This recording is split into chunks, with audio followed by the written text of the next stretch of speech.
Hello friends, welcome back to our channel. இன்றைக்கி நம்ம சேனலில் ஒரு ஹெல்த்தியான கிட்ஸுக்கு ரொம்பவே பிடிச்ச லட்டு ரெசிபி தான் பார்க்க போகிறோம். அதுக்கு ஃபஸ்ட்டு ஒரு பவுல் எடுத்துக்கலாம். அதில் 2 கப் அளவுக்கு பச்சை வேர்க்கடலை எடுத்துக்கலாம். இப்போ இதை தண்ணி ஊற்றி வாஷ் பண்ணி எடுத்து வச்சுக்கலாம். நான் இன்றைக்கி பச்சை வேர்க்கடலை தான் சேர்த்துருக்கேன். உங்ககிட்ட வறுத்த வேர்க்கடலை இருந்ததுன்னா நீங்கள் அதை கூட அகெயின் ட்ரை ரோஸ்ட் பண்ணி எடுத்துக்கலாம். இப்போ இது ஒரு பக்கம் இருக்கட்டும். இப்போ இன்னொரு பவுலில் 1 கப் அளவுக்கு பச்சை பயிர் எடுத்துக்கலாம். 2 கப் அளவுக்கு வேர்க்கடலைக்கு 1 கப் அளவுக்கு பச்சை பயிர், இதுதான் சரியான அளவாக இருக்கும். இப்போ இதையுமே நல்லா வாஷ் பண்ணி தனியாக எடுத்து வச்சிடலாம்.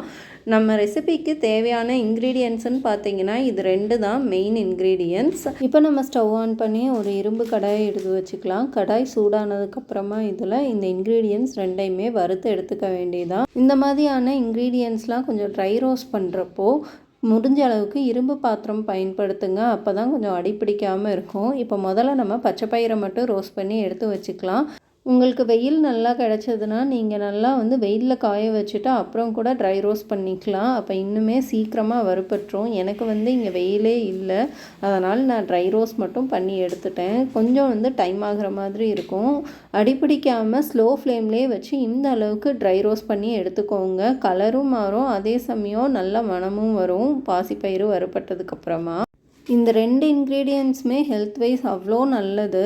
பட் இப்போ இருக்க குழந்தைங்களுக்கெலாம் ஜங்க் ஃபுட் தான் அதிகமாக விருப்பப்படுறாங்க. பட் முடிஞ்ச அளவுக்கு சின்ன வயசுலேருந்தே நம்ம வீட்டில் இந்த மாதிரி ஹெல்த்தியான ஃபுட்ஸ் எல்லாம் கொஞ்சம் ட்ரை பண்ணி கொடுக்கலாம். குழந்தைங்களும் கண்டிப்பாக விருப்பப்பட்டு சாப்பிடுவாங்க.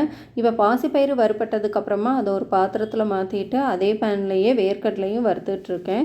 நீங்கள் ஒரு வேளை வறுத்த வேர்க்கடலை பயன்படுத்துகிற மாதிரி இருந்தீங்கனாலுமே இன்னொரு தடவை நல்லா ட்ரை ரோஸ்ட் பண்ணிவிட்டு தொலியெல்லாம் தனியாக எடுத்து வச்சுருங்க.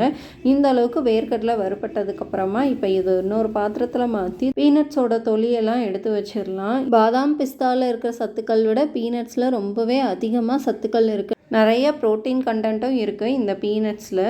ஈவன் பிரெஸ்ட் ஃபீடிங் மாம்ஸுக்கெலாம் கூட இந்த பச்சை வேர்க்கடலை ஊற வச்சு சாப்பிட்டா ரொம்பவே நல்லதுன்னு சொல்லுவாங்க. இப்போ நம்ம ஒரு மிக்ஸி ஜார் எடுத்துக்கலாம். இதில் 1 கப் அளவுக்கு வெல்லத்தை துருவி எடுத்து வச்சுருக்கேன். இப்போ இதே ஜார்லேயே நம்ம ஆல்ரெடி வறுத்து வச்சுருந்த பச்சை பயிறு கூடவே ஆல்ரெடி வறுத்து வச்சுருந்த வேர்க்கடலையை தொளி நீக்கி எடுத்து வச்சுருக்கேன். அதையுமே இதில் சேர்த்துக்கலாம்.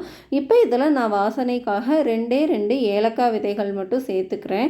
நீங்கள் விருப்பப்பட்டீங்கன்னா ஒரு 1/4 டீஸ்பூன் அளவுக்கு சுக்குப்பொடி கூட சேர்த்துக்கலாம். இப்போ இதை நம்ம அரைச்சி எடுத்துகிட்டு வந்துடலாம். இந்த லட்டுக்கு பார்த்திங்கன்னா நெய் கூட தேவை கிடையாது.